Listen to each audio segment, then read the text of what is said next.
At a lonely crossroads where three paths braided into dusk, someone laid out bread and a cup of wine and left without a backward glance. The small offerings lay like promises abandoned, scraps for a presence that moved between worlds. Dogs came with soft teeth and made the gifts vanish by morning. A torchlight cut the shadow, and a woman stepped from the outer dark, bearing two flames and a third that seemed to sip at the night itself. She wore no crown the way Olympus wore crowns, yet when Zeus himself named powers for the world, he singled her out. This is Hecate, keeper of thresholds, guide of souls and strange rites, a goddess whose worship traveled from Anatolian hilltops to Greek city streets, and then into darker magic that later generations tried to blame on witches. The first traces of a torch-bearing goddess come not from Attica, but from the stony hills of western Anatolia. Archaeological excavations at Lagina in Caria, conducted in the late 20th century, revealed votive deposits and temple foundations dated to the 6th century before the Common Era. Small terracotta figures hold torches in a way identical to later Greek depictions. The material evidence predates many literary traditions, suggesting a cultic practice older than the archaic poems. The etymology of her name resists simple Greek derivation. Linguistic analysis reveals borrowing from Anatolian languages rather than direct Indo-European roots.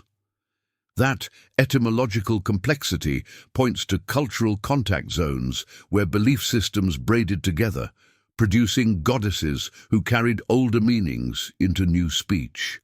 A village priest raised a clay lamp at dusk. Flames licked the cracked lip, and the smoke rose like a plea. Hecate's name was spoken soft and thrice. The neighbors listened and did nothing if the night passed without mischief. Such domestic rituals do not appear in lofty epic, yet they persist in the ground like seeds. Excavated household altars at sites in Caria show small offerings and inscriptions invoking a feminine divinity identified with thresholds and protection. These finds demonstrate that her cult belonged as much to the private hearth as to municipal sanctuaries.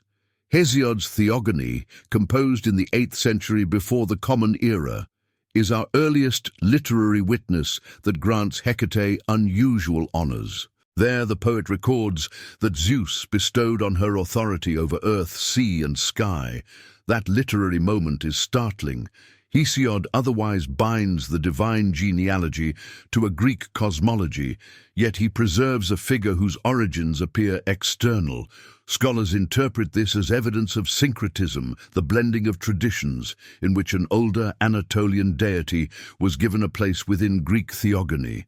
No academic consensus exists on every detail of her origin. Some philologists connect her name to Luwian roots, while others prefer Anatolian dialectal parallels.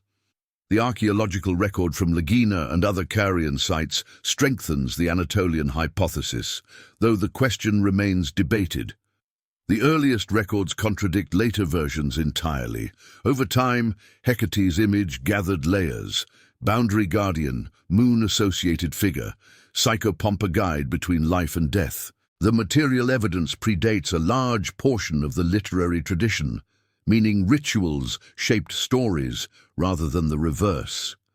That dynamic helps explain why Hesiod's tribute reads like an accommodation, a Greek poet acknowledging a pre-existing presence whose importance could not be ignored.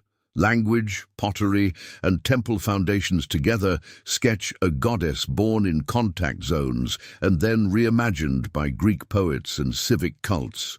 Her origins thus are complex, woven from stone, speech, and the hands that left offerings at Crossroads long before epic poets wrote down the names of gods. In a meadow that smelled of crushed flowers and sun, Persephone reached for a bloom that shone like captured light. The narcissus had been set as if by trickery, a flower too perfect for human hands. The ground opened under her with a sound like a dozen shutters slamming at once. Darkness seized her, and a chariot of iron dragged her into a world built of root and ash. Her scream cut through the air, yet few among the immortals moved. Only Helios, who watched all from his chariot, and Hecate, who inhabited places left and right of the world, heard that cry and acted. Hecate's torches were like twin moons. She moved along the margins, her feet finding soil that had been trodden by other worlds. She found Demeter, hair unbound and fury like winter in her voice, and lit a path that no other god would walk. The action that night became ritual memory. Hecate led Demeter to Helios and demanded an answer. Helios spoke what he had seen from his chariot across the sky.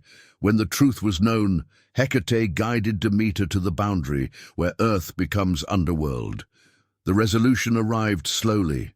Persephone's return would be negotiated and partial, a compromise of seasons and underworld promises. The myth encodes both loss and mediation. Hecate's role as mediator between realms is concentrated in this scene.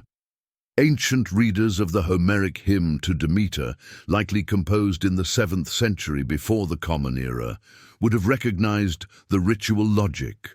A psychopomp is needed when a living person crosses into death. This episode has textures only suggested by the poem. Imagine the torchlight licking Demeter's braided hair. Hear the metal creak of a chariot that had not seen sunlight for years.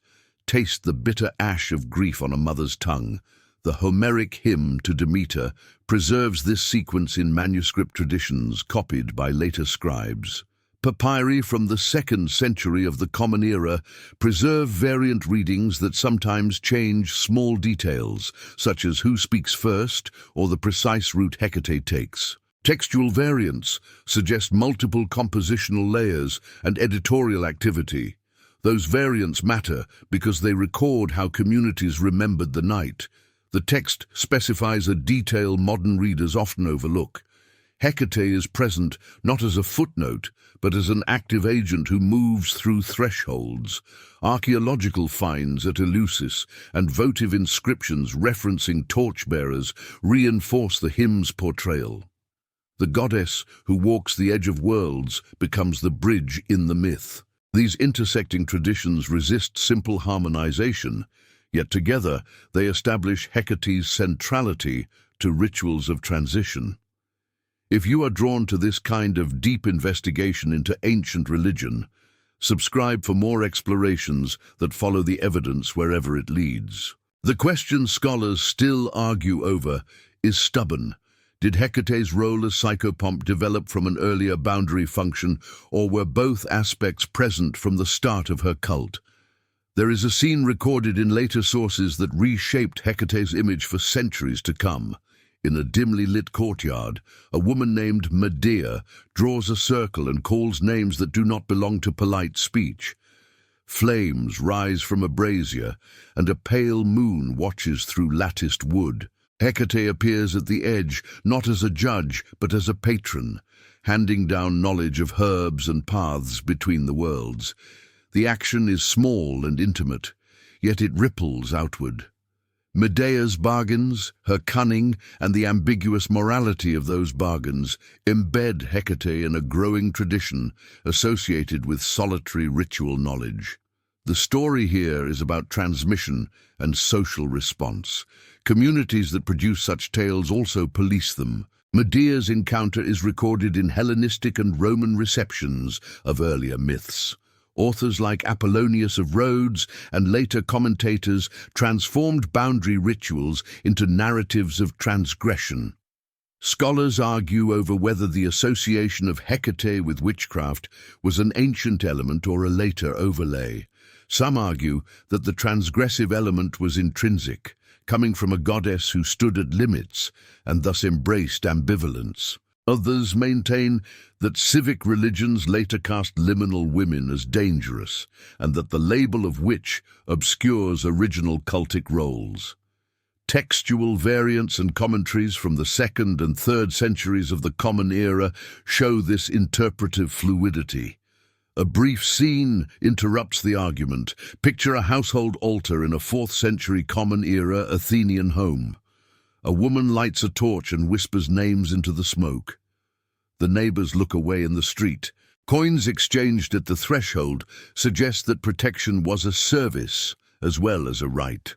Those domestic practices appear in legal texts and court speeches that condemn certain kinds of female ritual activity. Municipal responses, recorded in inscriptions and court oratory, often aim to regulate private cults while preserving public sanctuaries. That tension between public worship and private ritual shaped the trajectory of Hecate's image. What happened next would define her role for millennia. As cities grew and rulers standardized cult practice, marginal rites attached to the goddess were sometimes criminalized. Yet magical papyri from Roman Egypt preserve invocations that call Hecate by names that echo archaic epitaphs. The papyri demonstrate continuity in ritual language. Ancient magic and civic religion overlap in ways that blur neat divisions between respectable worship and secret art.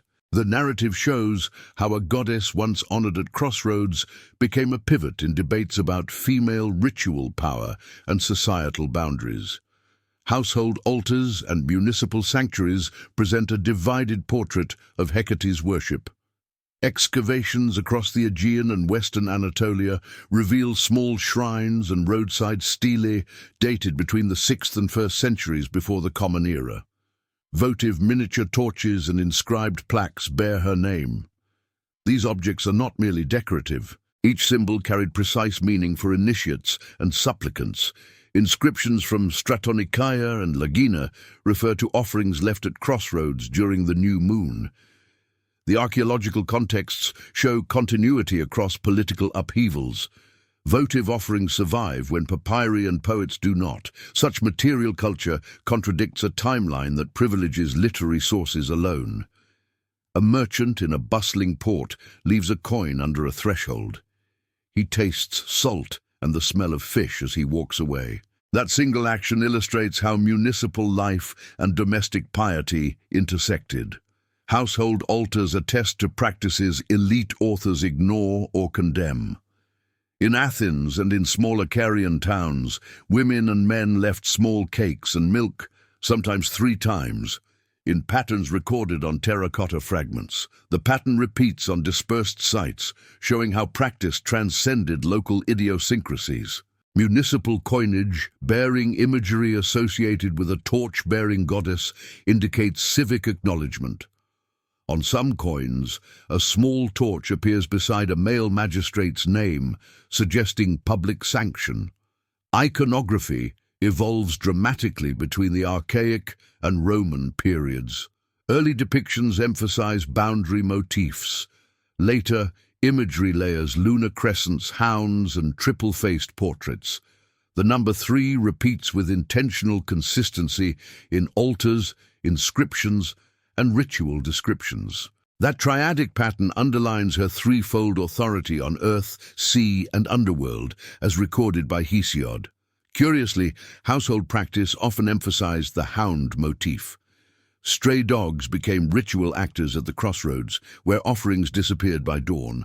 Literary descriptions and archaeological finds together make visible a religion lived at thresholds of privacy and public life.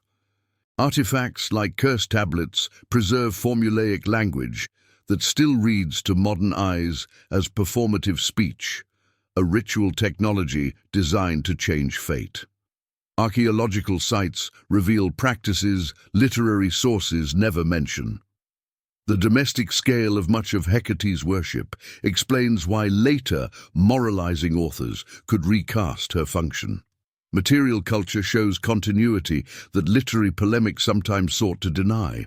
The artifacts remain, insisting that the goddess was a neighbor as often as she was a myth.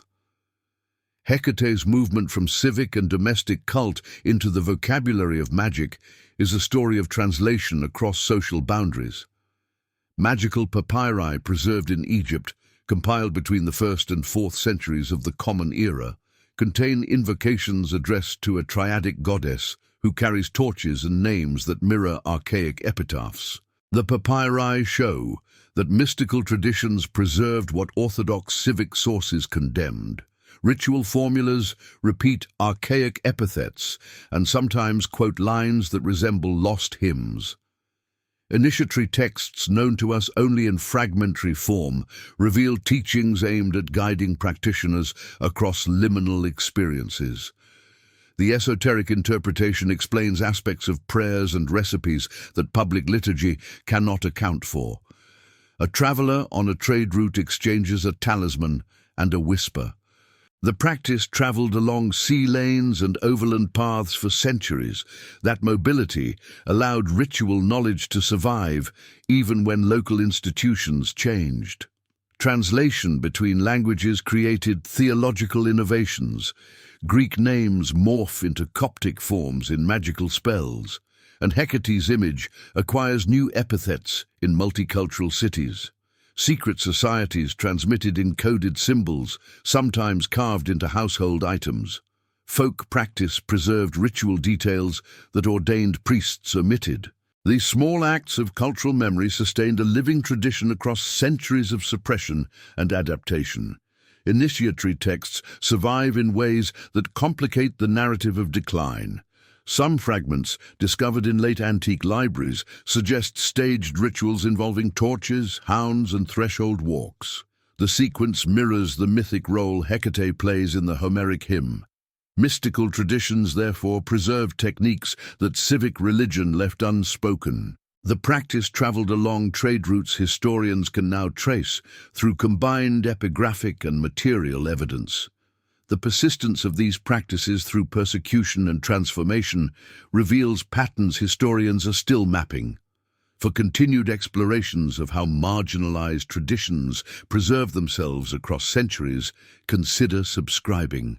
One lingering scholarly question persists. Was Hecate's later association with witchcraft primarily a demonizing reinterpretation of civic worship, or was the transgressive element always at her core? Both answers carry weight, and the ambiguity itself is instructive.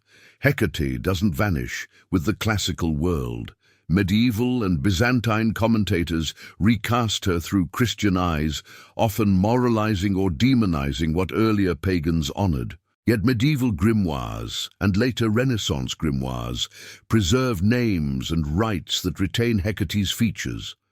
Renaissance antiquarians translated and transformed classical sources, and the goddess reappears in the literature of occult revival. The archetype recurs in literature and art across centuries, reshaped by new agendas and new anxieties. That survival demonstrates a broader point. Cultural memory preserves what institutions attempt to suppress, but it often reshapes those memories in the act of preservation. A 17th-century scholar opens a shelf of parchment.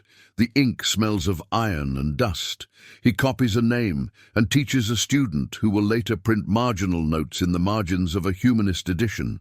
That chain of custody, messy and human, explains how fragments of ritual practice passed into modern hands. Renaissance rediscovery fundamentally changed European understanding of ancient religion, yet modern scholarship has also systematically overturned older consensus by emphasizing archaeological data and by scrutinizing textual redactions. Recent finds documented by fieldwork in Western Anatolia encourage revision of long-held chronologies. Scholars remain divided, and the debate is productive because it forces us to reconcile text and things. The influence extends into domains historians rarely examine. Contemporary pagan and neo-initiatory movements reclaim Hecate for new spiritual practices. Writers and artists use her triadic imagery to explore gender, liminality, and power. Popular culture repurposes her iconography in film and literature, sometimes flattening nuance, sometimes reviving deeper threads. These modern appropriations reveal as much about present anxieties as about ancient belief. The archetype repeats because thresholds remain metaphors for psychological and political change. The goddess who walks borders continues to matter because we, too, live beside transitions that require a guide. Her modern return is less anachronism than continuation. Hecate's path runs from Anatolian cult hills to Greek hymnody, through private hearth rites, magical papyri, medieval grimoires, and modern altars. Her ability to survive cultural change comes from occupying liminal space, a function both civic and intimate. That dual nature made her useful to cities and dangerous to rulers who sought tidy control. It also made her endlessly adaptable to new meanings. Every culture that met her recast the boundaries she guarded, but never erased the steady fact. Some presences endure because they guide us through what we cannot face alone. She remained not a destination but the crossing that made journeys possible.